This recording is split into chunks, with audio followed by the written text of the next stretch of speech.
Yo, welcome back. This Real Real Estate with your boy Savalas Williams. I told y'all we was gonna break down credit.com, so that's what we're going to next. I'm gonna break it down for you. A lot of people, common thing is people get confused about certain things and they really don't understand credit, how it works, why it's important, and like how is it really broken down. So about 2 years ago, when I was at my old job, the OG really broke it down to me and was like, "Yo, go to this website. This is what this means. This is what this means. This is what this means." He showed me on his phone, like, "Hey, boom," and I got it. I took that, ran with it, shared that information with my close ones, and when you talk about credit, a lot of people they get upset when they figure out how to do stuff, and they say, "Well, that's not. How did I get on my credit? That's not supposed to be on my credit. That ain't me. That ain't me." And they get upset, and they go say, "Well, how am I supposed to know that? How am I supposed to know that?" The credit card companies, the bureaus, they don't care about you not knowing about how the credit system works. They care about getting that payment.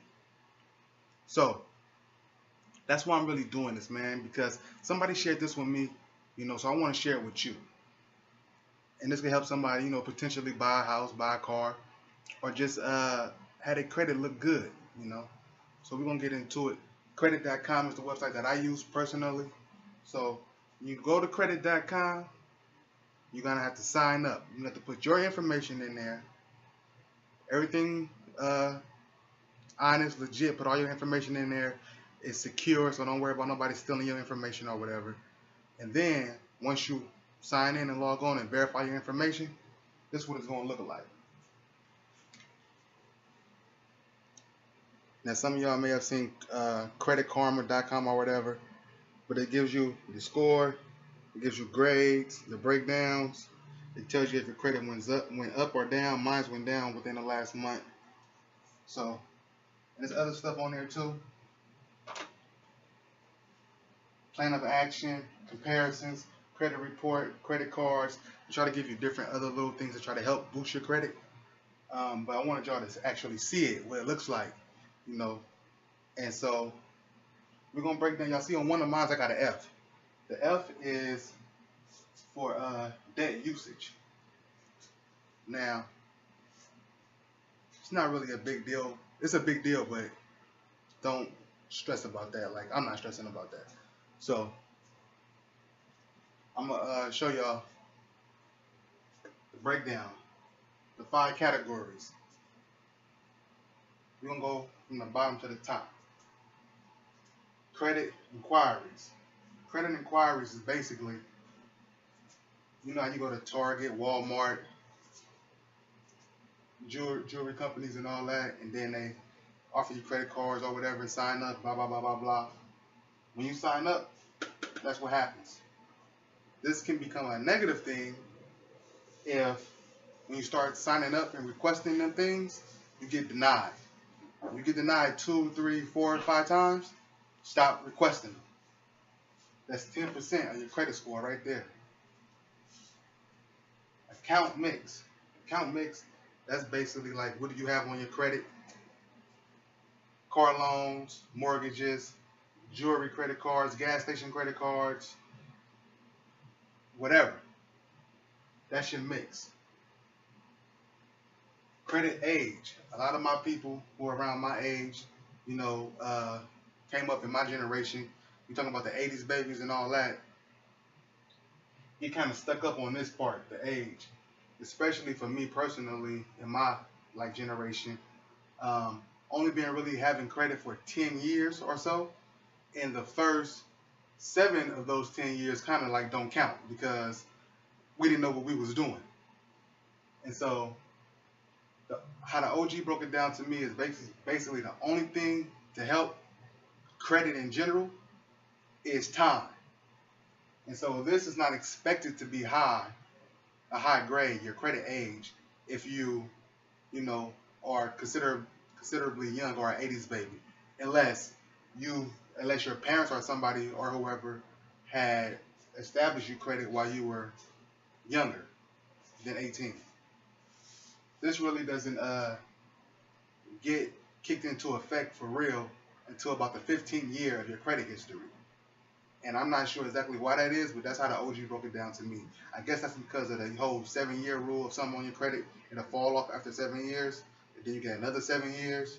Then if it falls off again, you get that 1 year, that 15th year, to get back right. So that's my assumption. I could be totally wrong on that, but that's just how I think about it. Next, debt usage. Debt usage is 30%. Let me go back. Credit age, 15%. Debt usage, 30%. This is 30% of your credit score. Debt usage is basically like, if you got whatever credit you got, credit card, whatever, your limit is, let's say, $1,000.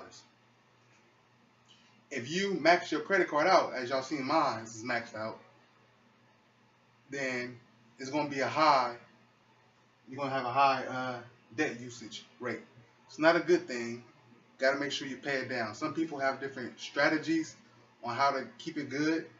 So some people say, well, divide by 3 or whatever your credit limit is. Other people say, don't use no more than 10%. Don't use no more than 7%.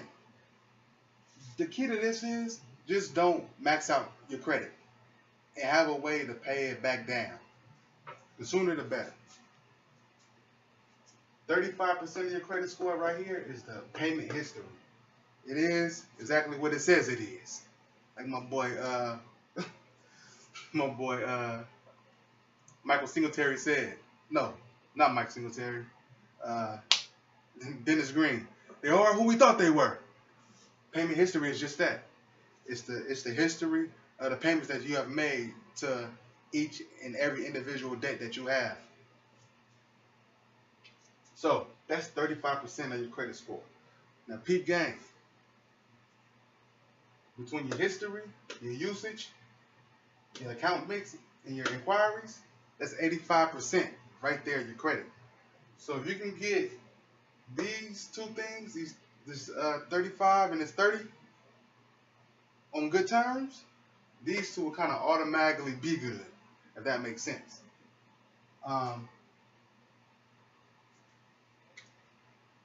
Payment history. This is what kills a lot of people. I think my payment history is like a B. And that's not, that's because I pay my stuff every month on time. You know what I'm saying? The thing is, what happens for a lot of people, my stuff used to be an F. But as I gain knowledge and I start doing, then things turned around. So a lot of people get discouraged when the minimum payment is $80 and they don't have $80 to make the minimum payment. So what you do, you fall back, you take that little money that you had and you go buy some Popeye's chicken with it. You know what I'm saying? And that $15 that you spent at Popeye's, it could have went to your credit history. You could have sent that credit card bill $15. Personally, when I don't have the means to pay the whole thing, I send them what I can. So if you don't got $80, send them $15. It's not really gonna hurt this. It's gonna affect this right here, the usage, because your usage is still gonna be high. But your history is gonna show that you made a payment. It may not be the minimum payment, but you made a payment. So for those people out there who worried about their payments and they keep not making their payments, send something. I don't care if it's $5. Send it. We go back to debt usage.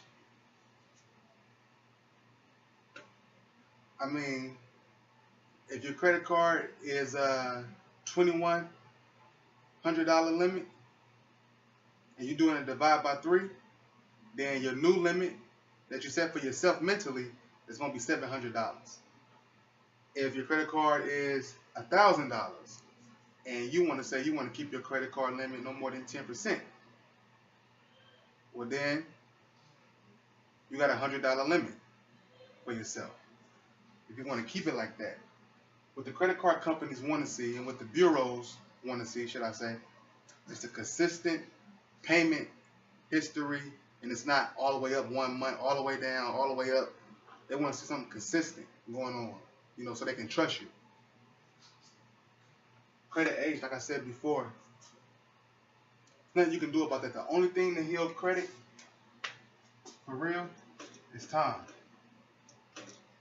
Time is the only thing that can heal credit.